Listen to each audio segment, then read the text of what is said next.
tujuannya berbeda, ya kan? Penyalipan ini iblis merencanakan membunuh Yesus supaya dia bisa menghentikan sepak terjang Yesus, ya kan? Nah, Tuhan memakai salib penyalipan ini untuk menyelamatkan umat manusia. Iya, jadi dua hal yang berbeda. Iya. Jadi kalau pertanyaannya adalah siapa yang merencanakan? Ya Tuhan merencanakan, iblis juga merencanakan. Iya. Tapi berbeda tujuan. Iya. Ya, cuman kan kadang ya itu karena Tuhan maha tahu, iblis tidak maha tahu. Ya, kan gitu.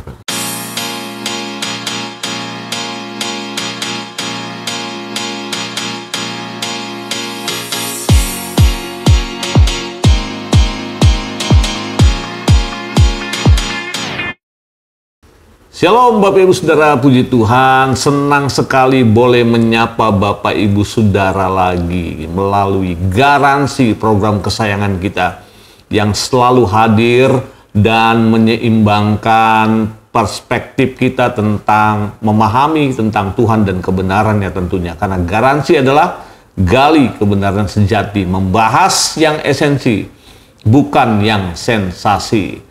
Tentunya saya berharap dan semua tim garansi berharap ketika garansi hadir di ruang saudara menyeimbangkan tentang hal-hal yang mungkin selama ini kita keliru dalam memahami kebenaran yang hakiki yang seharusnya menurut on the track firman Tuhan. Dan seperti biasa saya masih ditepani oleh seorang hamba Tuhan yang setia di dalam program ini, yaitu Pastor Elia Duta Makarawung. Apa kabar, Kael? Siap. Selalu baik.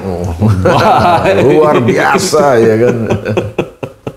Haleluya. Aman. Ya. Dan karena ada ini bukan aksesoris nih. Jadi selalu sebelum kita masuk dalam bahasan yang serius ke depan ya, angkat secangkir kopi atau teh lah ya, kita ngopi dulu. Ya, haleluya. Waduh, thank you nih, Bet. Ya, Kael, sama-sama. Kan kata Kael, kopi itu apa? Akronimnya?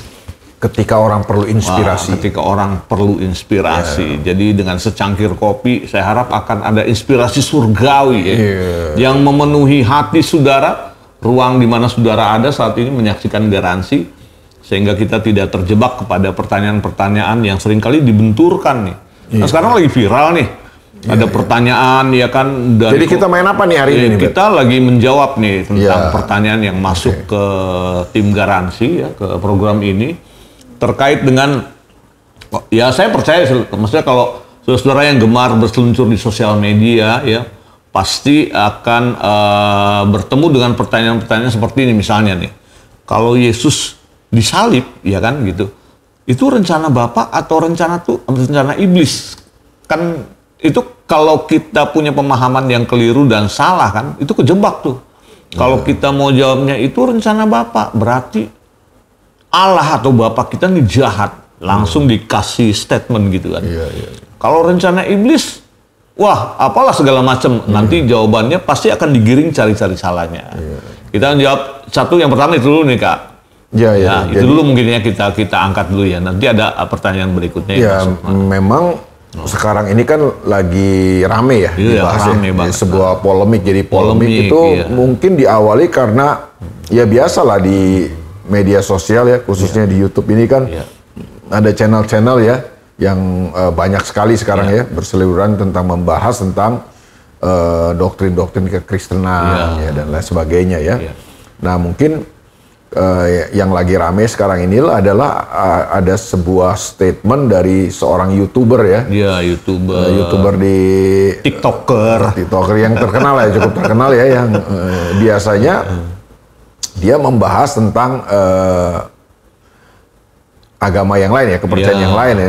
Lalu kemudian mungkin dia terjebak untuk masuk ke pembahasan-pembahasan dalam kekristenan secara doktrinal, secara dogmatis ya.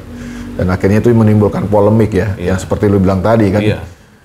Menurut statement dia adalah penyalipan Yesus itu adalah rencana iblis kan. Nah itulah kemudian rame kan di sosial media kita nih. Diresponi ya kan, disambut oleh para pendeta-pendeta ya yang suka, para teolog, para apologet segala macam itu kan, rame kan sekarang membahas, dan mereka menyerang ya statement itu ya, karena secara teologis dalam kekristenan memang umumnya adalah kita meyakini bahwa penyalipan Yesus, kalau karya penebusan Yesus lewat kematiannya di kayu salib itu kan adalah kehendak dan rencana Bapa di sorga kan, gitu kan. Cuma memang menjawabnya juga mesti hati-hati kan. Ya, ini kan sekarang ini terbelah. Betul. Apakah itu rencana iblis atau rencana Bapa kan? Gitu. Nah, kita coba melihatnya dari perspektif yang seimbang ya, Bet ya. Kalau menurut gue ya dua-duanya benar. Dua-duanya benar. Iya, jadi tergantung kan kita mulai dari perspektif. Kalau dari perspektif Tuhan, ya rencana penebusan itu kan memang Tuhan sudah rencanakan bahkan jauh sebelum manusia jatuh dalam dosa. Ya. Mungkin beberapa ayat yang kita bisa dalam kekekalan tuh kan. Iya. Jadi Tuhan dalam kemahatauannya ya, Bet ya. Dalam kemahatauannya Tuhan ya Allah, Dia merancang manusia, Dia merencanakan menciptakan manusia bukan untuk berdosa. Dia menciptakan manusia bukan untuk berdosa. Tapi Tuhan dalam kemahatauannya tahu bahwa manusia yang Dia ciptakan ini akan jatuh dalam dosa. Itu sebabnya Dia telah merancang penebusan. Dia merancang keselamatan, penebusan terhadap manusia yang jatuh ini lewat karya salib Tuhan Yesus. Jadi ini perspektifnya lebih kepada karena Dia Tuhan yang Maha Tahu dan Dia Tuhan yang bekerja dengan rencana. Gitu loh, Bet. Jadi mungkin kita baca dulu. Kita baca ya beberapa ayat ya. Mungkin Efesus pasal yang pertama, coba lu baca deh, Bet. Efesus pasalnya yang pertama ya. Ayat yang keempat ya, kalau nggak salah ya, ayat 4 sampai ayat, coba deh ayat 4 sampai ayat berapa ya? Ayat 7 apa 8 lah nanti lihat. Kita mulai dari Efesus pasal yang pertama, mulai dari ayat yang keempat. Dikatakan demikian. Sebab di dalam Dia Allah telah memilih kita sebelum dunia dijadikan. Iya kan? Iya. Jadi sebelum dunia dijadikan bahkan Tuhan telah memilih kita kan. Ya, terus supaya kita kudus dan tak bercacat di hadapannya. Terus ayat yang kelima, dalam kasih Ia telah menentukan kita dari semula oleh Yesus Kristus. Dari semula oleh Yesus Kristus. Siapa kita itu? Kita manusia yang jatuh dalam dosa itu kan, ya kan? Untuk menjadi anak-anaknya. Sesuai dengan kerelaan kehendaknya. Jadi ayat-ayat ini ingin memberitahu kepada kita bahwa rencana keselamatan kita, rencana penebusan kita lewat karya salib Yesus itu sudah sejak dunia belum dijadikan, kan sudah ada ya kan. Bahkan manusia belum diciptakan pun Tuhan sudah merencanakannya itu. Jadi kalau ditanya apakah rencana keselamatan Tuhan lewat karya salib Tuhan ya, berarti kan itu termasuk penyalipan Yesus kan ya kan. Apakah itu direncanakan oleh Bapa? Ya direncanakan ya. Dalam kemahatauan Dia, Bet. Gitu. Jadi itu harus digarisbawahi itu dalam kemahatauannya. Ya, seperti itu. Coba Yesaya pasal 53 ya, coba. Kita lihat di dalam kitab Perjanjian Lama ya, supaya proper dan imbang ya. Kita mundur ke belakang dalam kitab Yesaya pasal 53. Coba mulai ayat 3 lah, coba lu baca mulai ayat 3. Kita mulai dari ayat yang ketiga dikatakan. Ini tentu kan ayat yang terkenal ini kan, pasal terkenal nih kan. Pasal Yesaya pasal 53 ini ada pasal tentang nubuatan tentang penyalipan Yesus kan. Dikatakan demikian, Yesaya 53 ayat yang ketiga. Ia dihina dan dihindari orang. Seorang yang penuh kesengsaraan dan yang biasa menderita kesakitan. Ya, ini kan nubuatan tentang seorang hamba Tuhan ya kan, katanya yang akan menderita kan. Ini kan mengacu kepada Yesus ya. Terus ia sangat dihina sehingga orang menutup mukanya terhadap Dia. Dan bagi kita pun Dia tidak masuk hitungan. Ayat 4. Tetapi sesungguhnya penyakit kitalah yang ditanggungnya dan kesengsaraan kita yang dipikulnya. Padahal kita mengira Dia kena tulah, dipukul dan ditindas Allah. Ayat 5. Tetapi Dia tertikam oleh karena pemberontakan kita. Dia diremukkan oleh karena kejahatan kita. Ganjaran yang mendatangkan keselamatan bagi kita ditimpakan kepadanya. Dan oleh bilur-bilurnya kita menjadi sembuh. Terus, Bet. Terus. Ayat 6. kita sekalian sesat seperti domba. Masing-masing kita mengambil jalannya sendiri. Tetapi Tuhan telah menimpakan kepadanya kejahatan kita sekalian. Nah, terus ayat 7, dia dianiaya, tetapi dia membiarkan diri ditindas dan tidak membuka mulutnya. Iya. Seperti anak domba yang dibawa ke pembantaian. Seperti induk domba yang keluh di depan orang-orang yang menggunting bulunya. Ia tidak membuka mulutnya. Terus, ya. Ayat 8, sesudah penahanan dan penghukuman ia terambil, dan tentang nasibnya siapakah yang memikirkannya? Sungguh, ia terputus dari negeri orang-orang hidup, dan karena pemberontakan umatku, ia kena tulah. Ya, terus? Ayat 9, orang menempatkan kuburnya di antara orang-orang fasik, dan dalam matinya ia ada di antara penjahat-penjahat. Sekalipun ia tidak berbuat kekerasan dan tipu tidak ada dalam mulutnya. Ayat 10. Ayat 10. Nah, ini penting nih. Ya, tetapi Tuhan berkehendak. Tuhan berkehendak. Iya kan? Jadi kan Yesaya 53 ini yang lu baca tadi itu dari ayat 3 itu kan bicara tentang penyalipan Tuhan, yang kematian Tuhan, Yesus, ya kan, sampai kemudian dia mati kan katanya kan. Nah, itu kan di ayat 10 itu Tuhan berkehendak. Tetapi Tuhan berkehendak meremukkan dia dengan kesakitan. Jadi Bapa berkehendak. Berarti kan Tuhan telah merancangkan itu dari sejak semula kan. Ya gitu. Nah, sekarang pertanyaannya yang timbul gini. Ini secara pemahaman yang dangkal ya, kayak berarti Tuhan lu sadis dong lo. Maksudnya kok sampai merancangkan kayak begitu? Sebelum ke situ gue jawab dulu, karena kan tadi jawaban baru separuh tuh, Bet. Iya. Kan tadi kan pertanyaannya ini rencana Tuhan apa rencana iblis? Kan gue baru jawab. Itu rencana Tuhan, ya kan, dalam kemahatauan Tuhan. Oke. Tuhan merencanakan. Tapi yang kedua kan juga iblis juga merencanakan kan. Iya. Tapi iblis merencanakan dengan tujuan dan maksud yang berbeda sama Tuhan. Kalau Tuhan merancangkan salib, kematian Yesus, penyaliban Yesus untuk keselamatan dan penebusan umat manusia. Tujuannya itu. Kalau iblis kan merencanakan penyaliban Yesus, dia mau merencanakan Yesus disalib itu untuk menghancurkan Yesus. Menghancurkan Yesus ya. Jadi ada menghentikan sepak terjang Yesus kan. Karena itu yang bilang, iblis tidak maha tahu. Iblis kan tidak tahu rencana kekekalan Tuhan ini kan. Iya. Dia taunya, iblis cuma tahu Yesus ini anak Allah, ya kan. Dia melakukan mujizat, ya kan. Dia datang ke dalam dunia, ya kan. Tapi bahwa Yesus harus mati di kayu salib merupakan rencana Bapa, dia nggak tahu nih iblis kan. Makanya dia berusaha untuk membunuh Yesus. Dari sejak awal kalau kita lihat kan, memang dari sejak awal iblis berniat, bermaksud untuk membunuh dan menghancurkan Yesus lewat tokoh-tokoh agama ini kan, lewat tokoh-tokoh politik dan tokoh-tokoh agama ini kan. Akhirnya dia mendapat momentumnya lewat seorang murid Tuhan yang bernama Yudas Iskariot. Betul. Nah, itu sebabnya iblis memasuki Yudas kan. Dia merasuk Yudas, itu mempengaruhi Yudas kan. Mengendalikan Yudas supaya Yudas menjadi tokoh yang dipakai oleh iblis ini untuk menyalibkan Yesus, ya kan?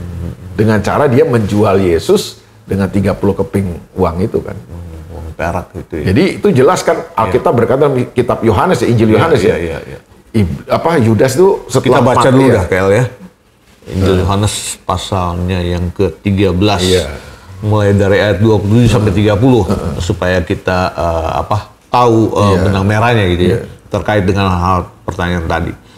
Yohanes 13 ayat 27 sampai 30. Demikian kata firman Tuhan. Dan sesudah Yudas menerima roti itu, ia kerasukan iblis. Ia kerasukan iblis itu kan perjamuan terakhir itu, Bet. Sebelum Yesus nanti pergi ke Getsemani dan dia ditangkap kan. Maka Yesus berkata kepadanya, apa yang hendak kau perbuat, perbuatlah dengan segera. Ayat 28, tetapi tidak ada seorang pun dari antara mereka yang duduk makan itu mengerti apa maksud Yesus mengatakan itu kepada Yudas. Ayat 29. Karena Yudas memang memegang kas, ada yang menyangka bahwa Yesus menyuruh dia membeli apa-apa yang perlu untuk perayaan itu, atau memberi apa-apa kepada orang miskin. Ayat 30. Yudas menerima roti itu lalu segera pergi. Pada waktu itu hari sudah malam. Iya. Jadi kalau iblis tidak merencanakan, kenapa dia merasuk si Yudas ya? Untuk mengkhianati Yesus kan, menjual Yesus, memberi informasi kepada para imam-imam kepala ahli Taurat dan kepada pejabat-pejabat politik ya untuk menangkap Yesus kan. Ya kan jelas di situ kan iblis merasuki Yudas. Jadi ada rencana iblis juga ya. Cuma ya itu yang gue bilang, tujuannya berbeda. Iya kan? Penyalipan ini iblis merencanakan membunuh Yesus supaya dia bisa menghentikan sepak terjang Yesus ya kan. Nah, Tuhan memakai salib penyalipan ini untuk menyelamatkan umat manusia. Iya, jadi dua hal yang berbeda. Jadi kalau pertanyaannya adalah siapa yang merencanakan? Ya Tuhan merencanakan, iblis juga merencanakan. Tapi berbeda tujuan. Iya. Ya, cuman kan kadang ya itu karena Tuhan maha tahu, iblis tidak maha tahu. Gitu. Jadi yang tadi baru pertanyaan lu kan yang tadi yang itu selanjutnya ya kan. Artinya kan gini, kemudian orang kan secara singkat dia langsung menarik kesimpulan secara dangkal. Kalau pakai istilahnya itu kan pertanyaan jebakan sebenarnya. Kalau ya oke lah misalnya ada rencana iblis, ya kan, kemudian ada rencana Tuhan. Nah, kalau rencana Tuhan, rencana Bapa lah istilahnya gitu ya. Kemudian berarti langsung orang tarik nih, berarti Tuhan lu jahat nih, merencanakan sesuatu yang jahat gitu kan. Jahat di mana? Menurut pengertian yang dangkalnya gitu. Kalau menurut gue justru... Jadi seolah-olah gini, Bapa membunuh anaknya gitu. Justru itulah yang Yohanes 3:16 berkata kan, karena begitu besar kasih Allah kan manusia, kan dunia ini kan. Sehingga ia mengorbankan, dia mengaruniakan anaknya. Yang tunggal itu ya, supaya setiap orang yang percaya kepada tidak binasa, melainkan boleh hidup. Justru itu menunjukkan kasihnya gitu. Iya dong, karena gini loh. Tidak ada cara lain untuk menebus dosa manusia atau menebus manusia dari dosa-dosanya itu kan. Dosa manusia itu kan sadis kan. Dosa manusia itu ngeri loh, Bet. Iya kan? Itu bukan main-main, sesuatu yang membawa manusia kepada kebinasaan, kepada maut, ya kan? Nah, karena dosa manusia itu sadis, dosa manusia itu mengerikan, dosa manusia itu jahat, itu sebabnya tidak ada cara lain untuk menyelamatkan dan menebus manusia dari dosa itu, yang ngeri itu, yang sadis itu. Ya caranya adalah harus ada satu orang yang dikorbankan. Mati menumpahkan darahnya untuk menebus manusia yang berdosa ini. Nah syaratnya adalah manusia itu tidak boleh berdosa kan. Bagaimana caranya manusia yang berdosa mau menyelamatkan manusia yang berdosa sebagai korban ganti manusia yang berdosa? Kan nggak bisa. Jadi siapa yang harus menebus, yang mengorbankan, menggantikannya? Ya mesti manusia yang tidak berdosa. Dia mesti manusia, tapi manusia yang tidak berdosa. Siapa? Alkitab bilang semua manusia telah berbuat dosa. Berarti tidak ada dong manusia yang bisa menyelamatkan manusia kan? Tidak ada manusia yang bisa menjadi pengganti daripada hukuman yang akan diterima manusia karena dosa mereka. Nah itu sebabnya Allah menjelma menjadi manusia. Nah ini entry pointnya sih. Jadi Tuhan yang tidak mengenal dosa, dia mengutus anaknya menjadi manusia, supaya dia bisa menjadi penyelamat, penebus, pengganti daripada dosa manusia itu. Jadi dari sini kita mengerti nih saudara ya, penjelasan yang sedemikian lengkap ini. Saya berharap semuanya kita berharap bahwa kita mendapat penjelasan yang konkret, lengkap, sehingga kita tidak salah mengerti. Itu tadi yang udah terjawab lah ya Kak ya. Nah yang berikutnya ada pertanyaan lagi yang masuk nih kan, tentang situasi dunia sekarang nih kan. Beda topik, ini beda topik nih. Yang tadi udah nih Bet ya. Dianggap selesai lah ya, udah terjawab. Ini kalau nggak terjawab juga ya kita berdoa supaya Roh Kudus menjelaskan lebih buat pemirsa-pemirsa kita ya kan. Nah kemudian keadaan dunia yang sekarang lagi suhu politik memanas, kemudian kebijakan ekonomi yang ya kadang-kadang juga nggak menentu, baik di dalam negeri kita bahkan secara global gitu ya. Kemudian kan dari sejak Agustus itu selain negara kita nih kan juga negara-negara yang lain juga ngalamin situasi politik yang tidak menentu. Nepal itu ngeri tuh, yang Nepal tuh brutal tuh ya kan. Sampai ya pokoknya pemerintahan jadi nggak ada ini loh, udah nggak ada giginya lagi kan di negara itu. Kemudian menjalar juga sampai ke Inggris, ke Belanda, ke Prancis, bahkan negara kita, tetangga kita nih, ke Timor Leste. Iya. Pertanyaannya, ada apa dengan dunia yang sekarang ini itu? Ya itu yang gitu ya. Gue sering sebut ini dunia yang sedang marah dan tidak ramah. Ya kan? Kenapa marah dan tidak ramah kan gitu juga? Ya kalau jawaban simpelnya adalah, ya Alkitab sudah menuliskan itu kan, bahwa dunia ke depan ini hari-hari terakhir kan akan datang masa yang sukar. Ya. Orang akan, salah satu cirinya kan orang akan jadi garang, ya kan, ya tidak suka yang baik dan lain sebagainya kan, memberontak dan lain sebagainya. Tapi kita kan nggak bisa cuma jawab seperti itu ya, bahwa ini merupakan sudah dibuatkan oleh Alkitab bahwa dunia akan datang akan menjadi dunia yang semakin jahat, semakin. Tapi kalau menurut gue sih ini semua ini ada di balik semuanya ini ya. Kalau menurut gue sih, selain daripada Alkitab sedang digenapi ya, bahwa Alkitab berkata bahwa hari itu akan goncangan terjadi di mana-mana kan, akan semakin masif dan lain sebagainya. Kan ini kan menurut gue tidak biasa loh, Bet. Ya kan? Ini masif ya kan, terjadinya begitu, seperti kayak domino gitu kan, yang ada tek jatuh merembet beruntun, kayak api tuh cepat ya menjalarnya kan gitu. Dan ini menurut gue sih ada sesuatu di baliknya lah. Ya. Kalau kita sama-sama tahu, membaca Alkitab, mempelajari Alkitab, kita akan ngerti bahwa semua ini kan mengerucut dan berujung kepada satu kan.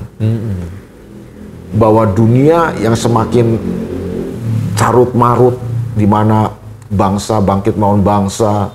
Ini kan dunia kan sudah diambang perang dunia ya kan. Karena Rusia Ukraina aja belum nggak kelar-kelar, belum selesai. Kemudian NATO sama Rusia udah mulai memanas nih kan. Yang waktu lalu itu kan Rusia menembakkan drone ya di Polandia, yang NATO mulai bereaksi dan lain sebagainya. Belum lagi Israel menyerang Qatar ya kan, dengan alasan Israel kan menyerang kelompok Hamas ini kan. Tapi kan Qatar tidak bisa terima kan. Lalu kemudian menghimpun negara-negara Arab. Dunia juga bereaksi. Sekarang kemarin sidang Dewan Keamanan PBB juga sidang umum PBB ya.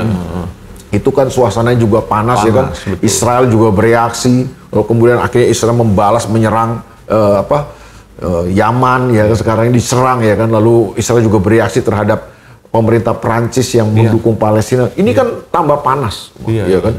Lalu kemudian kita lihat demonstrasi-demonstrasi di berbagai negara yang berujung kepada kerusuhan. Betul. Kan? Isunya kadang-kadang bisa berbeda-beda loh, Bet. Kalau di Nepal tuh kan isunya hampir sama kayak di Indonesia lah ya. Mirip-mirip lah Indonesia kan. Tapi kalau di Prancis, di Inggris, kalau di Inggris kan imigran kan, isunya kan imigran.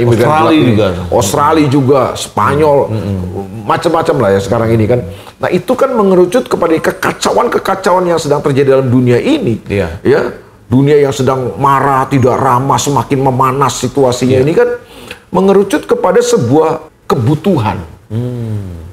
Ya kan ini semua kekacauan ini kan baik secara ekonomi, secara politik, secara sosial dan lain sebagainya. Ini kan akan mengerucut kepada dunia butuh jawab, butuh solusi. Betul. Dunia butuh satu orang yang bisa menjawab semuanya. Semua. Carut marut ya kan. Politik ya kan, keamanan, sosial, agama dan lain sebagainya. Nah, gue percaya nih ujung daripada semua ini adalah kemunculan seorang tokoh yang bisa menawarkan solusi terhadap semuanya. Siapa dia? Ya itulah dia, sosok Antikristus itu ya. Iya kan. Dan menurut gua ya ini semua akan mengarah ke sana sih. Apakah di balik semua ini ada invisible hand? Ya pasti ada lah. Kan nggak mungkin ini terjadi kebetulan. Itu memang akan terjadi ke arah itu ya. Maksudnya dengan rentan waktu, kemudian ya ini yang Yesus bilang, kita harus pandai membaca zaman ya kayak dengan kejadian-kejadian yang tidak biasa, kemudian menjalar ke semua negara lah ya, hampir semua negara, kemudian terjadi kegoncangan-kegoncangan, berarti firman makin digenapi nih dalam kehidupan kita. Makanya ketika garansi hadir, saudara juga harus melihat sekeliling kita apa yang sedang Tuhan genapi dalam kehidupan kita ini. Dunia akan membutuhkan seorang juru selamat dalam tanda kutip ya kan. Dalam tanda kutip betul. Nah, ketika dia membutuhkan satu juru selamat yang dianggap bisa membawa dunia ini keluar daripada semua carut marut ini kan.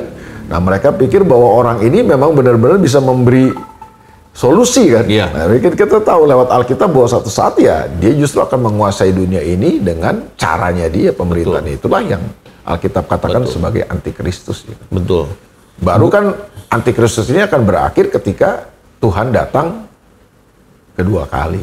Ya. Jadi kedatangan Tuhan inilah akan mengakhiri semua carut-marut dalam dunia ini. Gitu. Kita sama-sama menantikan itu. Jadi menurut gue ya ini semua sedang mengarah ke sana lah. Ya. Itu sebabnya kita harus mempersiapkan diri dengan membaca semuanya ini kan. Betul. Karena memang secara sistem kan sekarang lagi dipersiapkan tanpa kita sadari lah ya. Saudara sadar atau nggak sadar, misalnya contoh nih, misalnya kita masuk dalam sebuah pusat perbelanjaan, mall katakanlah begitu ya. Sekarang kita udah nggak melihat lagi orang yang menunggu dalam satu ruangan parkir gitu, kemudian ada petugas parkir di situ, semua kan udah diarahkan ke cashless gitu ya. Masuk pintu tol juga begitu, tinggal tap jadi gitu. Itu kan arahnya udah mulai semua mengarah kepada satu pemerintahan, sebuah sistem yang lagi dibangun ya. Bahkan juga kayak sekarang AI dan segala macam itu lagi ke arah situ. Nah, ini di satu sisi memang kecepatan untuk menghasilkan produktivitas apalah, katakanlah misalnya membuat sebuah handphone gitu ya. Kalau menggunakan teknologi manusia dengan orang-orang pasti akan menyerap berbagai macam jumlah yang cukup besar kan KL. Tapi kalau dengan menggunakan AI kan AI nggak pernah demonstrasi, bisa kerja 24 jam dalam sehari, itu juga dalam seminggu. Makanya gini, kalau kita cuma hidup dengan sistem dunia ini, ya kita masih di dalam dunia ini ya. Kita pasti ya suka atau tidak suka ya kita akan masuk dalam berkecimpung atau berkaitan berhubungan dengan sistem dunia ini ya. Tapi cara hidup kita, cara berpikir kita jangan pakai sistem dunia ini. Nah itu kita harus hidup dalam kerajaan Allah. Ini kerajaan yang tidak tergoncang. Nah, sekarang pertanyaannya gini. Lu baca dulu deh ya. Pertanyaannya gini, gimana supaya kita hidup dalam kerajaan yang tidak tergoncangkan? Ya itu lu baca dulu ya. Itu Ibrani pasal 12 ya. Ayat yang ke-25 ya berarti mulai ya. Oke, kita akan melihat apa kata firman Tuhan nih ya. Selain tadi yang sudah dijelaskan oleh Pastor Elia. Ibrani pasal 12 ayat 2 mulai dari ayat yang ke-25 dikatakan demikian. Jagalah supaya kamu jangan menolak Dia yang berfirman, sebab jikalau mereka yang menolak Dia yang menyampaikan firman Allah di bumi tidak luput, apalagi kita, jika kita berpaling dari Dia yang berbicara dari sorga. Nah, apa yang Dia firmankan? Coba baca 26. Waktu itu suaranya menggoncangkan bumi, tetapi sekarang Ia memberikan janji, satu kali lagi aku akan menggoncangkan bukan hanya bumi saja, melainkan langit juga. Iya, maksudnya itu kan Dia akan menggoncangkan segala sesuatu ya kan. Iya kan. Nah, itu udah dikatakan firman Tuhan, Dia akan menggoncangkan segala sesuatu terus. Dan ini janji Tuhan ya. Janji Tuhan harus digenapi. Iya, ayat 27, ungkapan satu kali lagi menunjuk kepada perubahan pada apa yang dapat digoncangkan. Karena Ia dijadikan supaya tinggal tetap apa yang tidak tergoncangkan. Ayat 28. Jadi karena kita menerima kerajaan yang tidak tergoncangkan, marilah kita mengucap syukur dan beribadah kepada Allah menurut cara yang berkenan kepadanya dengan hormat dan takut. Iya, jadi perubahan-perubahan ini, goncangan-goncangan ini dijadikan untuk apa sih? Supaya memberitahu kepada kita bahwa semua di dunia ini kekuatan nggak ada yang nggak akan digoncangkan, semua akan tergoncang. Iya. Ya kan? Cuma ada satu dalam dunia ini tidak akan tergoncangkan, yaitu kerajaan Allah itu. Tak tergoncangkan. Jadi kita sebagai anak-anak Tuhan ya gimana ininya responnya? Hiduplah dalam kerajaan yang tak tergoncangkan itu, kerajaan Allah, bukan kerajaan dunia ya kan. Kita hidup dalam dunia tapi tidak berjalan dengan sistem dunia harusnya. Kita hidup di dalam dunia tetapi tidak berjalan dengan sistem dunia harusnya kan gitu kan. Kita harus hidup dengan sistem kerajaan Allah, sistem pemerintahan Tuhan. Nah, pertanyaannya siapa yang jadi raja dalam hidup kita kan? Itu ya. Ya kerajaan. Ya. Iya, sistem mana yang kita sedang hidupi? Ya. Kalau sistem dunia ya kita gampang terombang-ambing, tergoncangkan. Tapi kalau kita hidup dalam pemerintahan Tuhan, Tuhan jadi raja dalam hidup kita, ya, dalam bisnis kita, dalam keluarga kita, dalam sikap kita sehari-hari, ya kita akan berjalan dalam sebuah kehidupan yang tak tergoncangkan, bahwa dunia ini akan tergoncangkan, tapi kita tidak akan tergoncangkan. Termasuk dunia yang sedang tidak ramah dan marah ini kan. Pemerintahan-pemerintahan ini, makanya kalau pemimpin-pemimpin negara ini tidak menegakkan kebenaran, tidak menegakkan takut akan Tuhan, kebenaran, dan pakai sistem kerajaan Allah, akan tergoncang semua kan. Pasti digoncang, tergoncang. Iya kan. Ya, Roma 14 ayat 17 kan bilang kan, hal kerajaan Allah bukanlah soal makanan minuman, tapi soal kebenaran, damai sejahtera dan sukacita. Jadi kalau kebenaran nggak ada, ya termasuk di bangsa kita. Kalau kebenaran kita udah bahas itu kan ya. Kalau kebenaran nggak ditegakkan ya berat. Ya sama bangsa-bangsa di dunia ini juga begitu. Kalau tidak menerapkan kebenaran, ya kan, damai sejahtera dan sukacita dari Tuhan, ya akan tergoncangkan. Mazmur pasal 2 sudah membuatkan itu kan. Mengapa rusuh bangsa-bangsa? Mengapa semua jadi hiruk pikuk? Ya, Tuhan tetap pegang kendali, dia raja di atas segala. Nah, itulah yang harus kita hidupi itu. Jadi kita harus tetap menjadikan dia raja dalam kehidupan kita. Hidup dalam sistem kerajaan Allah itulah yang membuat kita dipandu oleh kebenaran, ya kan, damai sejahtera dan sukacita. Itu sih yang bisa gue jawab ya. Jadi dua pertanyaan ini saya berharap kita semua di tim Garansi berharap saudara-saudara makin cerdas dalam menggali, menelisik, memahami firman Tuhan, karena memang firman Tuhan adalah pribadi Tuhan sendiri yang mau dinyatakan dalam kehidupan kita. Nah, selain program Garansi yang berjalan, saya selalu mengingatkan saudara bahwa kita ada satu program yang namanya 5 roti 2 ikan. Dan program ini sudah sangat memberkati orang-orang yang ada di sekitar kita, utamanya karena kita bergerak di Jakarta, kita masih dalam skop yang kecil. Untuk detailnya kita lihat tayangan Viti berikut ini. Shalom, salam kerajaan. Kita sama-sama tahu hari-hari ini bangsa kita sedang mengalami satu keadaan yang begitu sulit. Indonesia tidak sedang dalam keadaan baik-baik saja. Ada banyak orang yang mengalami kesulitan, ada banyak orang yang susahan, gelombang PHK terjadi di mana-mana. Ada banyak orang kehilangan pekerjaan, mereka sulit untuk mencari pekerjaan, sulit untuk makan. Angka kemiskinan bertambah banyak di tengah-tengah bangsa kita. Beberapa waktu lalu bahkan ada sesuatu yang sangat miris terjadi, saudaraku. Ada seorang anak di daerah Sukabumi ya, yang meninggal dunia karena gizi buruk, kekurangan makan. Dan tubuhnya dipenuhi dengan cacing-cacing karena dia tinggal begitu dekat dengan kandang ayamnya. Sangat miris, sangat menyedihkan. Nah, itu sebabnya sebagai gereja Tuhan, kita dipanggil bukan hanya untuk kebaktian. Menurut saya, gereja bukan hanya soal ibadah, bukan hanya soal sekedar kebaktian. Tapi gereja harus menjadi berkat buat lingkungannya. Gereja harus keluar untuk menjadi berkat bagi masyarakat yang sedang mengalami kesulitan ini. Itu sebabnya hari ini Kingdom Discipleship Church membuat sebuah gerakan, yaitu 5 roti 2 ikan. 5 roti 2 ikan ini adalah gerakan yang kami dapat dari Tuhan. Tuhan menggerakkan kita untuk mengerjakan ini. Apa itu 5 roti dan 2 ikan? 5 roti 2 ikan adalah sebuah gerakan berbagi kepada sesama yang membutuhkan, sesama yang sedang mengalami kesulitan yang ada di sekitar kita. Gerakan ini mungkin kecil, tapi kita percaya dari yang kecil ini, waktu kita serahkan kepada Tuhan, Tuhan sanggup memberikan sesuatu yang besar, mempunyai dampak yang besar. Small contribution make a big impact. Saya percaya seperti 5 roti 2 ikan diserahkan kepada tangan Yesus, ke dalam tangan Yesus, Yesus sanggup mengerjakan 5 roti dan 2 ekor ikan ini menjadi sesuatu yang besar dan memberkati banyak orang. Seperti kisah di Alkitab, waktu Yesus melihat orang banyak itu, mereka berhari-hari ikut Yesus dan mereka menjadi lapar. Tuhan memerintahkan kepada murid-murid itu memberi mereka makan. Yang ada pada murid-murid cuma 5 roti dan 2 ikan. Tapi ketika diserahkan ke dalam tangan Yesus, Yesus sanggup melipat gandakannya. Saya percaya hari ini, waktu kita bergerak, Tuhan sanggup bekerja di luar batas kemampuan kita. Dia yang bisa melipat gandakan, dan sehingga gereja memberkati banyak orang lewat gerakan ini. Saya mengajak saudara untuk bisa memberi kontribusi, berpartisipasi dalam gerakan 5 roti 2 ikan ini. Siapapun saudara dan berapapun kontribusi saudara, itu sangat berarti buat masyarakat yang sedang membutuhkan.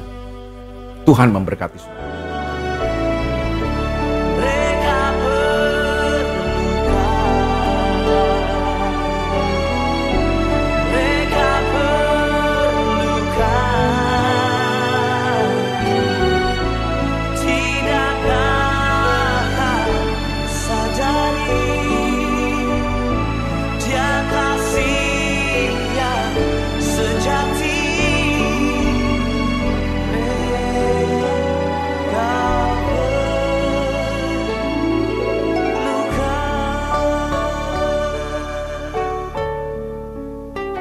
Baik, kita kembali lagi kepada bahasan kita tadi yang terakhir ya KL, bahwa menyikapi situasi dunia yang tidak ramah dan lagi marah nih dunia. Tadi KL udah sampaikan bahwa kita harus hidup dalam sebuah sistem yang namanya sistem kerajaan Allah, dan di mana di situ akhirnya kita akan merasakan bahwa kita terlindung aman ya. Yang dikatakan juga dalam surat Ibrani itu adalah seperti kerajaan yang tak tergoncangkan, sekalipun di sekeliling kita lagi goncang supaya katanya tinggal tetap apa yang tidak tergoncangkan. Apa itu? Nah, bagian itu ya apa itu? Tinggal tetapnya apa tuh, Kak? Ya itu yang tidak tergoncang ya kerajaan Allah itu. Kerajaan Allah itu sendiri. Ya makanya sekarang ada dua kerajaan yang akan terlihat. Kalau kerajaan dunia ya akan tergoncang. Ya, termasuk dunia termasuk ketika orang berpikir bahwa antikristus akan menjadi penyelamat dunia ini. Ketika antikristus berkuasa ya semua juga satu saat akan digoncangkan. Akan tergoncangkan dan akan lenyap. Cuma kerajaan Allah yang tinggal kekal, yang tidak tergoncangkan. Nah itu sebabnya dari sekarang kita harus belajar mempersiapkan diri untuk terus hidup dalam kerajaan, bukan jadi sekedar Kristen ya, bukan sekedar pergi ke gereja, tapi bagaimana kita hidup dalam sistem pemerintahan Tuhan. Kan kerajaan itu kan sistem pemerintahan Tuhan, kerajaan Allah kan, ya kan. Bagaimana kita menjadikan Yesus sebagai Raja, sebagai Tuhan yang berkuasa, pengendali hidup kita. Kalau Yesus jadi Raja ya bukan keinginan kehendak kita yang jadi, kan? Bukan kehendak kita, tapi kehendak Tuhan. Kan Yesus mengajarkan doa itu kan. Dalam Bapa kami yang di surga, dikuduskan namamu, datanglah kerajaanmu. Ya kan? Jadilah kehendakmu di bumi seperti di surga. Ya itulah hidup dalam kerajaan Allah, itu merupakan jawaban buat kita menghadapi semua dunia yang sedang seperti ini. Supaya kita nggak tergoncang. Itu jadi merupakan sebuah entry point bagi kita semua, saudara ya. Jadi hiduplah di dalam kerajaan yang tidak tergoncangkan. Hiduplah di dalam sistem pemerintahannya Tuhan, dalam kerajaannya Allah. Supaya kita sekalipun dunia sedang bergoncang, saudara dan saya aman karena kita terlindungi dalam sistem kerajaan Allah. Kiranya garansi hari ini memberikan pencerahan, perspektif kita semakin luas, sehingga kita menjadi anak-anak Tuhan yang semakin cerdas. Nah, saya di akhir program ini bersama Pastor Eli juga akan berdoa buat Bapak Ibu Saudara yang sedang mengalami mungkin goncangan-goncangan dalam kehidupan, entah itu ekonomi, entah itu goncangan dalam keluarga, entah apapun juga yang sedang terjadi dalam hidup kita. Saya percaya kita akan aman karena ada Tuhan yang melindungi kita semua. Kita berdoa ya kalian untuk pemirsa kita ya. Bapak, terima kasih buat kesempatan hari ini. Kalau kami sudah mendengarkan pembahasan yang begitu panjang lebar terkait dengan kebenaran firman-Mu yang sudah disampaikan oleh hamba-hamba-Mu ini, Tuhan, kami percaya biarlah kebenaran ini tinggal di dalam hidup kami. Dan pada akhirnya hanya kerajaan Allah lah yang tidak akan tergoncangkan. Dan sekalipun kami hidup di dalam dunia yang semakin hari semakin tidak ramah, yang penuh dengan kemarahan, Tuhan, anak-anak-Mu terlindungi karena kami menghidupi kerajaan Allah. Kami menjadikan Tuhan sebagai penguasa tunggal, sebagai Tuhan dan Raja yang berdaulat atas kehidupan kami. Ketika garansi hadir ini, Tuhan, biarlah mencerdaskan umat-Mu ya Tuhan, memberikan satu perspektif yang baru sehingga kami hidup di dalamnya. Hamba-Mu berdoa saat ini, saat anak-anak-Mu mengalami keterpurukan atau mengalami situasi-situasi yang berat dalam kehidupan, biarlah tangan Tuhan yang memberikan kemenangan bagi kami semua sehingga kami dituntun kepada kebenaran-Mu menjadi bagian dalam hidup kami. Setiap firman yang sudah disampaikan lewat berbagai macam episode sebelumnya dan yang akan datang, kami serahkan dalam tangan Tuhan. Biar pewahyuan Tuhan turun atas kami dan menjadi berkat bagi banyak orang. Berkat-Mu atas umat-Mu di dalam nama Tuhan Yesus. Haleluya. Amin. Sampai berjumpa dalam program garansi yang akan datang. Tuhan Yesus memberkati kita semua.